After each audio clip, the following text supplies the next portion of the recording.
بسم الله الرحمن الرحيم. الحمد لله وكفى وسلام على عباده الذين اصطفى اما بعد. ایک حدیث تھی حضرت ابو ہریرہ رضی اللہ عنہ کی کہ نبی علیہ الصلوۃ والسلام کو 6 چیزیں فضیلت دی ہے جو دوسرے انبیاء کو نہیں دی گئی. فضلت علی الانبیاء بست، ان میں سے ایک تھی اوتیت جوامع الکلم. تو جوامع الکلم پر بات چل رہی تھی. جوامع الکلم ایک کلمہ ہوتا ہے اور ایک جامع کلمہ ہوتا ہے. جو ایک کلمہ ہوتا ہے اس میں ایک کلمہ اس کا ایک معنی ہوتا ہے، اور جوامع یعنی جس میں ایک کلمے میں کئی معنی ہوتے ہیں. تو اس پر مثالیں چل رہی تھی، بہت ساری مثالیں بتائی. ایک تو وہ مکھی اس میں گر جائے کھانے میں تو اس کو ڈبو کر نکال دینا چاہیے، پھر اس کو کھا لینا چاہیے. اس لیے آپ نے ایک کہوت مشہور ہوگی، باتیں سنی ہوگی، بھائی کنجوس مکھی چوس. مکھی چوس یہ کہاں سے نکلا؟ جو مکھی سالن میں گری ہے اور اس کو جب ڈبو دیا تو اس پر تو کچھ لگ گیا نا، تو کنجوس کیا کرتا ہے، وہ اس کو بھی چوستا ہے پھر پھینکتا ہے. اس کو کہتے ہیں مکھی چوس. کنجوس مکھی چوس. تو ویسے ہی نہیں پھینک دیا بلکہ اس کو بھی چوس کر پھینکتا ہے. تو یہاں سے نکلا ہے مکھی چوس. اللہ اکبر. تو ہم لوگ تو ایسا نہیں ہے نا، اتنے کنجوس تو نہیں ہے کہ مکھی چوس. مکھی بھی اگر ڈبوئی ہوئے تو بولے اس کے اوپر اتنا بھی نہیں جانا چاہیے، اس کو بھی چوس کر پھینکو. تو خیر اس پر سب بات چل رہی تھی. تو امام کا اجر بتایا اور اس کے ساتھ ساتھ مقتدی کا اجر بھی بتا دیا. تو ایک عقیدہ آیا تھا کہ نبی علیہ الصلوۃ والسلام اپنی قبروں میں زندہ ہے کہ نہیں. تو ہمارا عقیدہ ہے کہ وہ زندہ ہے. بہت سے لوگ کہتے ہیں زندہ نہیں ہے. بولے قرآن میں کدھر آیا؟ حالانکہ قرآن میں ہے. قرآن میں کیا آیا کہ شہید کے بارے میں فرمایا شہید زندہ ہے، تو اس سے نبی کی زندگی کا خود بخود پتہ چل جاتا ہے. فرمایا مقتدی کے اجر بتائے کہ اس کو 27 گنا ثواب ملتا ہے، تو امام کا اجر خود بخود اس میں آ گیا. اس پر بات چل رہی تھی. اب آگے چلو. ایک بات ذہن نشین فرما لے، میں درمیان میں عرض کر دوں کہ بسا اوقات لوگوں کو دھوکہ لگ جاتا ہے. لوگوں کو دھوکہ لگ جاتا ہے کہ میں تو 3 بجے اٹھ کر تہجد پڑھتا ہوں اور اتنی تسبیحات پڑھتا ہوں، اور امام صاحب نے وضو کیا، سنتیں پڑھی اور آ کر مصلی پر کھڑے ہو گئے، تو میں ان سے زیادہ نیک آدمی ہوں. یہ دھوکہ لگتا ہے.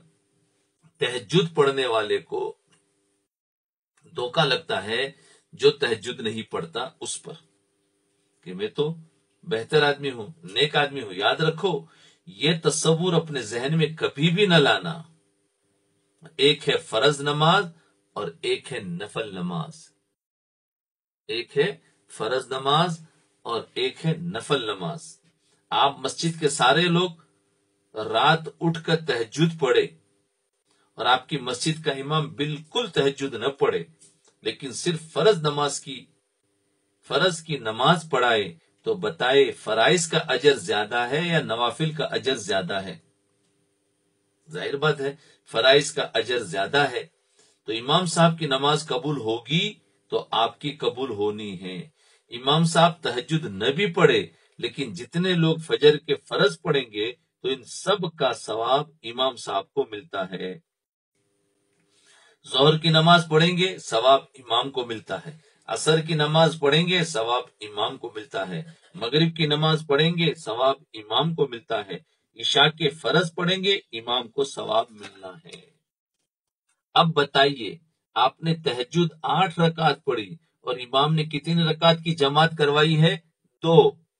آپ نے 8 پڑھی ہے، امام نے 2 فجر کی نماز کی جماعت کروائی، 4 ظہر کی، 4 عصر کی، 3 مغرب کی، 4 عشاء کی، کل 17 رکعت بنتی ہے. آپ نے پڑھی ہے 8 اور امام صاحب کو ثواب ملا ہے 17 رکعت کا. اور 17 بھی اکیلے بندے کی نماز نہیں بلکہ پورے مسجد کے تمام امام بغیر تہجد کے 10-10 ہزار نماز کا ثواب لیتے ہیں.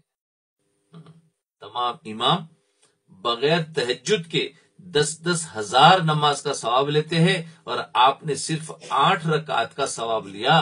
اب بتائیں امام کا مقابلہ مقتدی کر سکتا ہے؟ لیکن ہمیں دھوکہ ہوتا ہے کہ میں تہجد پڑھتا ہوں، ہمیں دھوکہ ہوتا ہے کہ میں تہجد پڑھتا ہوں، مولوی صاحب نہیں پڑھتے. میں نوافل پڑھتا ہوں، مولوی صاحب نہیں پڑھتے. مولوی صاحب کو پڑھنا چاہیے، میں یہ نہیں کہتا کہ نہ پڑھے، لیکن مولوی مولوی ہوتا ہے اور مقتدی مقتدی ہوتا ہے. جی، اگر آپ نے یہاں سے کراچی جانا ہو اور گاڑی کے ڈبے میں اے سی لگا ہو اور انجن نان اے سی ہو، آپ بے شک اے سی والے ڈبے میں بیٹھ جائے، لیکن جو مقام اس نان اے سی انجن کا ہے وہ اے سی والے ڈبے کا نہیں ہے. سبحان اللہ، کیا مثال دی، کیا مثال دی ہے کہ پوری ٹرین اے سی ہے، پوری ٹرین اے سی ہو، لیکن اس کا انجن بغیر اے سی کا ہے. تو کیا انجن کی قیمت گھٹ گئی؟ پھر بھی پوری ٹرین کے اے سی ڈبے مل کر بھی انجن کی قیمت نہیں بن سکتی. جو مقام انجن کا ہے، وہ اے سی والے ڈبے کا نہیں ہے. اس نان اے سی والے انجن نے کراچی جانا ہے تو ایئر کنڈیشن ڈبے نے پہنچنا ہے. اگر یہ انجن کراچی نہیں جائے گا تو اے سی ڈبے کیا کام کیے؟ اگر اس نے نہیں جانا تو اے سی والا ڈبہ بھی نہیں پہنچ سکتا. اسی طریقے سے امام جو ہوتا ہے، عالم جو ہوتا ہے، وہ سمجھو نان اے سی ہے، اور جتنے مقتدی ہے، عوام ہے، وہ سب کے سب اے سی والے ذرا اپ گریڈ کے ہے، لیکن پھر بھی جہاں امام کی اقتدا کریں گے تو امام کے ساتھ پہنچیں گے، ورنہ وہ وہیں کے وہیں رہیں گے.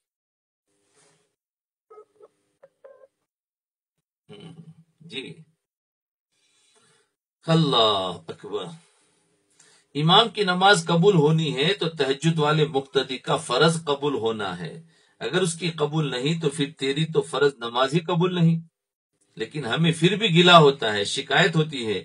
میں یہ احساس لیے دلا رہا ہوں، میں یہ احساس اس لیے دلا رہا ہوں کہ بسا اوقات ہمارے دل میں امام کی قدر و قیمت نہیں ہوتی، ہمارے دل میں علماء کی اور عالم کی قدر و قیمت نہیں ہوتی.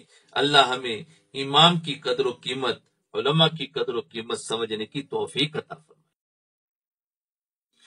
امام کی قدر و قیمت نہ جانے تو نقصان امام کا نہیں ہوتا، عالم کی قدر و قیمت نہ جانے تو نقصان عالم کا نہیں ہوتا، نقصان مقتدی کا عوام کا ہوتا ہے.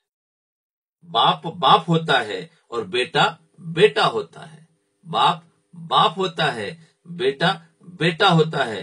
اب اگر بیٹا باپ کی قدر نہ کرے تو باپ کا نقصان نہیں ہے، یہ بیٹے کا نقصان ہے.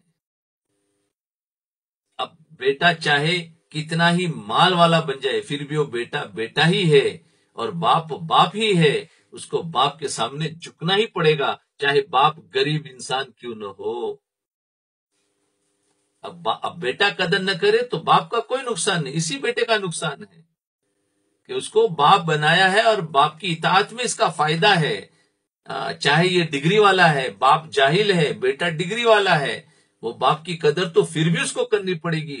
ڈگری والا ہونے کے باوجود بھی باپ جاہل کے سامنے اس کو جھکنا پڑے گا، کیونکہ باپ باپ ہے. اب بیٹا چاہے کتنا بھی اونچا چلا جائے، اپنے ملک کا پرائم منسٹر بھی بن گیا، پھر بھی اس کو باپ کے سامنے تو جھکنا ہی جھکنا ہے. کیوں کہ وہ باپ کا درجہ تو لے ہی نہیں سکتا کبھی بھی. تو بیٹا بیٹا ہوتا ہے. اب اگر بیٹا باپ کی قدر نہ کرے تو باپ کا نقصان نہیں ہے، بیٹے کا نقصان ہے. مقتدی امام کی عزت کرے تو مقتدی کا فائدہ ہے، عوام علماء کی عزت کرے تو عوام کا فائدہ ہے، علماء کا کوئی نقصان نہیں. نہ کرے تو مقتدی کا نقصان ہے، عزت نہ کرے تو عوام کا نقصان ہے. یہ بات میں اس لیے سمجھانا ضروری سمجھتا ہوں کہ ہمارے ذمے پوری بات سمجھانا ہے، ہمارے ذمے پوری بات سمجھانا ہے اور عوام کے اعمال کی فکر کرنا ہے. یہ بات ہماری ذمہ داری میں شامل ہے. جی، ایک بات میں صرف سمجھانے کے لیے کہنا ضروری سمجھتا ہوں، سمجھانے کے لیے. ہمارے یہاں تبلیغی جماعت ہے، یہ ہماری جماعت ہے، اب اس کے مقابلے میں دعوت اسلامی چلی ہے، اس کے مقابلے میں دعوت اسلامی چلی ہے. پتا ہے کیوں؟ اس کا بولے اپوزٹ میں دعوت اسلامی چلے. آپ نے بھی نام سنا ہوگا. پتا ہے کیوں؟ جو کام اصل ہے اللہ رب العزت نے دیوبند والوں کو دیا ہے، اس کی نقل پھر لوگ کرتے ہیں. لوگ نقل کرتے ہیں. دیوبند کے جو کام ہے وہ اصل ہے، اور پھر دوسرے لوگ اس کی نقل کر کے اصل کو لوگوں سے ہٹا کر نقل میں لے آتے ہیں. جیسے جاپان والا مال بناتا ہے تو چائنا والا اس کی نقل کرتا ہے، دوسرے لوگ اس کی نقل کرتے ہیں تاکہ، اور وہ سستا بھی ہوتا ہے. تو لوگ اصل مال سے ہٹ کر اس طرف چلے جائے، لیکن جو قیمت، جو مضبوطی اس کی ہوتی ہے. تو ایسے ہی جو دعوت، جو اصل کام اللہ رب العزت دیوبند والوں کو دیا ہے، اس کی نقل پھر لوگ کرتے ہیں.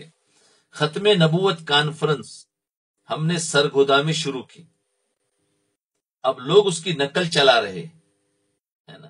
تبلیغ کی ترتیب ہم نے شروع کی تھی، علماء دیوبند نے. یہ بھی اب لوگوں نے دیکھا دیکھی وہ بھی شروع، اس کا نام رکھ دیا دعوت اسلامی. شروع کر دی. ہم شروع کرتے ہیں، ہاں دیکھا دیکھی شروع کر دی، اس کا نام دعوت اسلامی رکھ دیا.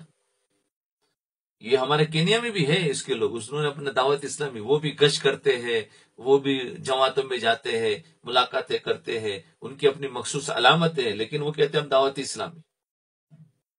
تو نقل بھی ہماری اعمال میں بھی نقل لی کہ ویسے ہی گشت کرو، ویسے مسجدوں میں جاؤ، ویسے 3 دن رہو. تو یہ دیکھو، لیکن وہ نقلی ہے. ہم شروع کرتے ہیں، لوگ ہماری نقل کرتے ہیں. اب ایک نقل دعوت اسلامی کی طرف سے چلی ہے. جیسے ہم نے مدرسہ شروع کیا تو لوگوں نے بھی ہمارے مدرسے کی نقل کی. تو اصل رہے گا، نقل رہے گی. برانچ اور ہے، نقل اور ہے. تو ہر چیز میں ہوتی ہے کہ ذرا سا کچھ سیکھا، اس کی نقل شروع کر دیتے. انہوں نے تو اب ایک نقل دعوت اسلامی کی طرف سے چلی ہے. انہوں نے ایک کتاب لکھی ہے، انہوں نے بھی کتاب لکھی، جو ان کا کارکن ہے وہ روزانہ اس کو پڑھا کرتا ہے، پھر مہینے کے آخر میں کراچی بھیجواتا ہے. اس طرح اس کی پوری کارگزاری جاری ہے. مجھے اس پر بڑا تعجب ہوا. ان کی بھی کتاب فضائل اعمال لکھی ہے، لیکن اس کا نام کچھ رکھا ہے، اس کے ساتھ میں کچھ بڑھا دیا ہے. ہم نے ان کا اتنا لٹریچر جمع کیا ہے کہ شاید ان کے کسی مولوی کے پاس بھی اتنا لٹریچر موجود نہ ہو جتنا ہم نے جمع کیا، کیونکہ ہم نے اپنی پوری کتاب لکھنی ہے. ہم نے ان کا لٹریچر یکجا جمع کیا، کچھ انٹرنیٹ سے نکالا، کتابیں نکالی، پمفلیٹ نکالے. حتیٰ کہ آپ حیران ہوں گے کہ انہوں نے ایک چھوٹا سا لٹو نما ایک بنٹا بنایا ہوا ہے، لٹو نما پتھر کا، وہ بھی ہم نے جمع کر لیا. وہ انہوں نے بنایا ہے اور لکھا ہوتا ہے کہ روزانہ اس کو 5 منٹ منہ میں رکھ کر خاموش رہے. 5 منٹ منہ میں رکھ کر خاموش رہے تاکہ خاموشی کی عادت بنے. لو بھیا، کچھ لٹو منہ میں ڈالو پھر خاموش رہو. ارے مراقبہ کر لو، خاموش ہو جاؤں گے خود بخود. خاموشی کی عادت بنے. ہم نے وہ چشمہ بھی جمع کیا جو سفید رنگ کا ہے اور اوپر سے سیاہ رنگ کی وجہ سے نظر آتا ہے، نیچے ہی نظر آتا ہے. کہتے ہیں کہ روزانہ 10 منٹ چشمہ پہن کر بیٹھے رہے تاکہ بد نظری سے جان چھوٹے. جی، یعنی کالا چشمہ ہے، اب سامنے تو کچھ نظر، نیچے خالی نظر آئے گا، سمجھے نا. تو چشمے میں نیچے نظر کر کے چلے گا اور سامنے کچھ نہیں ہوگا کیونکہ بلیک کالا ہے، تو آٹومیٹک نظریں نیچے ہوگی. اور خاموشی کے لیے انہوں نے کیا، منہ میں رکھ دیا ایک لٹو، کہا اس سے خاموش رہو. دیکھو تو صحیح، میں نے کہا چشمہ پہن کر تو یہ بند کمرے میں بیٹھا ہوا ہے، لڑکیاں باہر پھرتی ہے، تو بند کمرے میں بد نظری سے جان کیسے چھوٹے گی؟ بند کمرے میں بد نظری سے جان کیسے چھوٹے گی؟ یا تو آپ اس چشمے کو پہن کر بازار میں جائے تاکہ ایک بار کہیں ٹکر لگے گی تو سیدھے ٹھکانے لگ جاؤں گے. کیونکہ بلیک چشمہ پہن کے آگے سے کچھ نہ دکھا اور بازار میں جائے گا تو ہی تو فائدہ ہوگا، بد نظری سے بچا. یہ تو گھر میں بیٹھ کر اس چشمے کو پہنو اور بد نظری سے بچو. دیکھو یہ نقل ہے. اصل والے جو اصل ہوتے ہیں نا، وہ زیادہ